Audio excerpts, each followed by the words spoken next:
గురుబ్రహ్మ ప్రేక్షకులకు నమస్కారం అండి. 2026 సంవత్సరం మే మాసంలో ధనస్సు రాశి వారికి పంచమ స్థానంలో అనగా 5వ ఇంట్లో అంటే మే 15వ తారీఖు వరకు రవి ఉచ్చ స్థితిలో ఉండి గ్రహాలకే రాజైనటువంటి సూర్య భగవానుడు ఎగ్జాల్టెడ్ పొజిషన్లో ఉండి బుధుడితో కలిసి బుధాదిత్య యోగాన్ని ఏర్పరుస్తాడు. ప్రేమ, పెళ్లి, ఉద్యోగం, రాజకీయం, విదేశీ ప్రయాణం, ధనం నిలకడగా లేకపోవటం, భార్యాభర్తల మధ్య గొడవలు, ఆస్తి తగాదాలు, అప్పుల బాధలు, స్త్రీ పురుషుల ఎలాంటి గుప్త సమస్యలకైనా గృహశాంతి, నవగ్రహ శాంతి, నరదృష్టి, కాలసర్ప దోషాలు, దూర ప్రాంతాల వరకు ఫోన్ ద్వారా జ్యోతిష్యం చెప్పబడును. Phone number 9542637206. ఇది ధనస్సు రాశి వారి యొక్క హోదాను పెంచుతుందండి. ఒకవేళ మీ పర్సనల్ జాతకంలో కూడా ఏ దోషాలు లేనట్లయితే, అంటే మీ జాతక చక్రంలో ప్రతి ఒక్క మనిషికి ఒక పర్సనల్ జాతక చక్రం అనేది ఉంటుందండి. ఏ ఇద్దరి జాతక చక్రాలు ఒకేలాగా ఉండవు. మీ పర్సనల్ జాతకంలో గనక ఎటువంటి దోషము లేనట్లయితే ఈ బుధాదిత్య యోగం ఏర్పడేటువంటి సమయంలో సాధారణ పొజిషన్లో ఉన్న ధనస్సు రాశి వారు సైతం మంచి స్థాయికి ఎదిగేటువంటి అవకాశాలు ఉన్నాయి. అది టెంపరీ స్టేజ్ కావచ్చు, పర్మనెంట్ స్టేజ్ కావచ్చు. మే 15వ తారీఖు తర్వాత 6వ ఇంట్లోకి రవి మారతాడు కాబట్టి పోటీలో విజయాన్ని సాధిస్తారండి. ఒకవేళ మీరు ఉద్యోగం చేస్తున్నట్లయితే ఆఫీస్లో మీ పనులన్నీ కూడా వేగవంతంగా పూర్తవుతాయి. మే 15వ తారీఖు వరకు ఒకవేళ మీకు ఎటువంటి కాంపిటేటివ్ ఎగ్జామ్స్ ఉన్నా లేదా ఉద్యోగ ప్రయత్నాలు చేస్తున్నా, ఇంటర్వ్యూలకు హాజరవ్వాల్సి ఉన్నా ఈ సమయం అనేది మీకు చాలా బాగుంటుందండి. అయితే ఈ మాసంలో ఉద్యోగస్తులకి నెగిటివ్ పాయింట్స్ ఏంటంటేనండి, మే 11వ తారీఖు వరకు అర్ధాష్టమ కుజుడు వల్ల ఉద్యోగం పోతుందేమో అనేటువంటి అనవసరమైనటువంటి భయం మిమ్మల్ని వెంటాడేటువంటి అవకాశాలు ఉంటాయి. కానీ మిగిలిన గ్రహాలు మీకు అనుకూలంగా ఉన్నాయి కాబట్టి ఏ భయం పెట్టుకోవాల్సినటువంటి అవసరం లేదు. భయపడి మాత్రం తప్పుడు నిర్ణయాలు తీసుకోవద్దు. మే 15వ తారీఖు తర్వాత అంటే 15వ తారీఖు ముందు సూర్యుడు బుధుడు కలవటం వల్ల బుధాదిత్య యోగం మీకు పాజిటివ్ అయితే 15వ తారీఖు తర్వాత సూర్యుడు మీ శత్రుస్థానంలోకి అడుగు పెడతాడు కాబట్టి ఎంతమంది మీ పైన పైచేయి సాధించాలని చూసినా మిమ్మల్ని ఏమీ చేయలేరు. ఆర్థిక పరంగా చూసుకున్నట్లయితే మే 14వ తారీఖు తర్వాత శుక్రుడు మీ 7వ ఇంట్లోకి వచ్చి గురువుతో కలిసి ఉండటం వల్ల ఒక అద్భుతమైనటువంటి యోగం అనేది ఏర్పడుతుంది. దీనివల్ల ధనస్సు రాశి వారి యొక్క ఆర్థిక స్థితి అనేది పెరుగుతుందండి. ఎవరైతే జాయింట్ వ్యాపారాలు చేస్తున్నారో, పార్ట్నర్షిప్ వ్యాపారాలు చేస్తున్నారో వారికి బాగా కలిసి వస్తుంది. అయితే నెగిటివ్స్ ఏంటంటే ఈ మాసంలో ధనుసు రాశి వారికి అప్పు ఉంటే అది శాపం లాంటిదండి.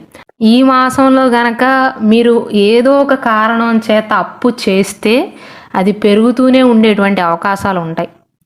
కాబట్టి ఈ నెలలో ధనుసు రాశి వారు ఎంతో అవసరమైతేనే తప్ప లగ్జరీ ఐటమ్స్ కొనటానికో లేదా అత్యవసరం లేకపోతే కొత్తగా అప్పులు చేయటానికి ప్రయత్నించకండి.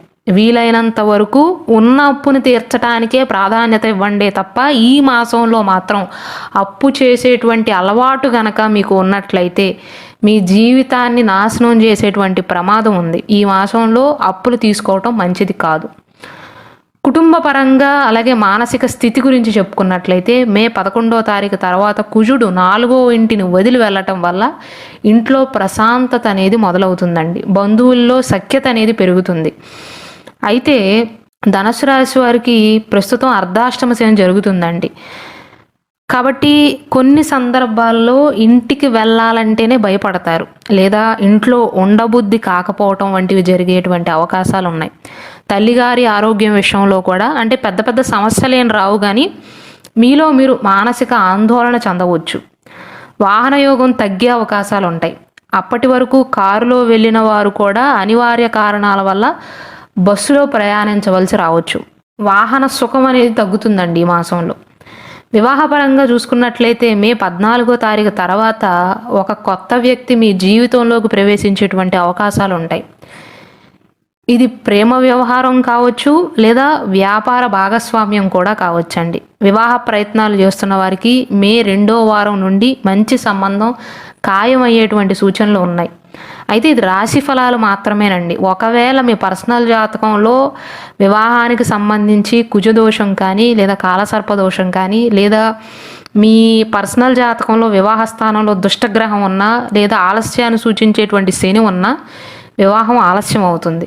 కానీ ప్రస్తుతం గోచారం అయితే అనుకూలంగా ఉందండి. మీ జాతకంలో ఉండేటువంటి దోషాలకు సంబంధించినటువంటి పరిహారాలు చేయించుకున్నట్లయితే ఈ మాసంలో ఉండేటువంటి రాశి ఫలాల ప్రకారం మీకు అనుకూలంగా ఉంటుంది. వివాహానికి సంబంధించినటువంటి నెగిటివ్ పాయింట్ ఏంటంటేనండి, పంచమ స్థానంలో క్రూర గ్రహాల యొక్క ప్రభావం ఉంది కాబట్టి పిల్లల విషయంలో ఒకవేళ మీకు ఆల్రెడీ సంతానం ఉన్నట్లయితే వారి విషయంలో చిన్నపాటి ఆందోళనలు ఉండవచ్చు. విద్యాపరంగా చూసుకున్నట్లయితే విద్యార్థులకైతే ఈ మాసం అనేది అద్భుతమైనటువంటి సమయంగా చెప్పవచ్చు. కష్టమైనటువంటి సబ్జెక్టుల్లో కూడా విజయాన్ని సాధిస్తారు. పెద్ద సంస్థల్లో అడ్మిషన్ లభించేటువంటి అవకాశాలు ఉంటాయి. మొత్తం మీద మే 1వ తారీఖు నుండి 14వ తారీఖు మధ్య కాలంలో మీకు బుధాదిత్య యోగం ఏర్పడినప్పటికీ కూడా మిగిలిన గ్రహస్థితులను బట్టి చూసుకున్నట్లయితే కొన్ని పనులలో ఆటంకాలు వచ్చేటువంటి అవకాశాలు ఉన్నాయి. ముఖ్యమైనటువంటి పనులు ఈ సమయంలో వాయిదా వేయటం మంచిది. మే 15వ తారీఖు నుండి మే 30వ తారీఖు వరకు మీరు ఏ పని చేసినా సక్సెస్ అయ్యేటువంటి అవకాశాలు ఎక్కువ. ఇంటర్వ్యూలకు హాజరవటం కానీ, ఆస్తి కొనుగోలు కానీ, కొత్త ప్రాజెక్టులు కానీ ఈ సమయంలో పెట్టుకోవటం మంచిదండి. ఇక పరిహారాల విషయానికి వస్తే నేను ప్రతి వీడియోలో చెప్పినట్లుగా మీకంటూ ఒక పర్సనల్ జాతక చక్రం అనేది ఉంటుంది. కేవలం రాశి, నక్షత్రం, లగ్నం మాత్రమే కాదు. మీ పర్సనల్ జాతక చక్రం ప్రకారం నవగ్రహాలలో మీకు మేలు చేసేటువంటి గ్రహం ఏది, యోగకారకుడు ఎవరు, దానికి సంబంధించినటువంటి జాతక రత్నాన్ని ధరించటం మీకు జీవితాంతం ప్రొటెక్షన్ లాగా పనిచేస్తుంది.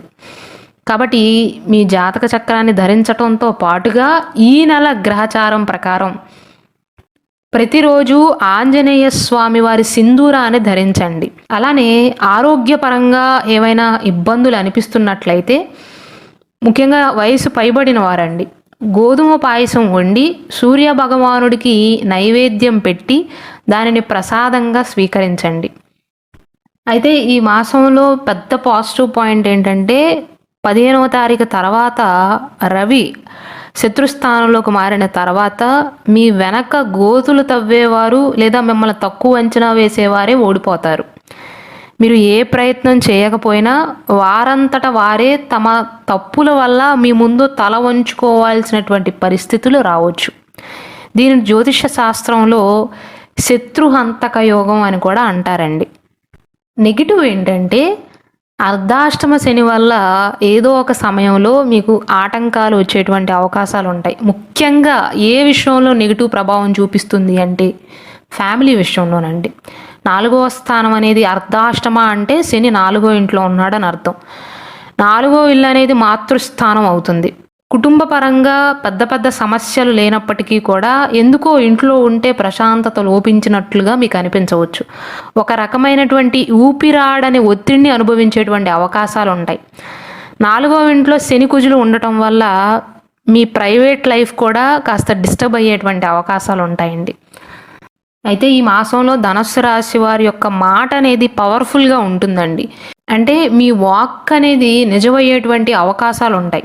అందుకే ఎవరిని అనవసరంగా శపించవద్దు లేదా తక్కువ చేసి మాట్లాడవద్దు.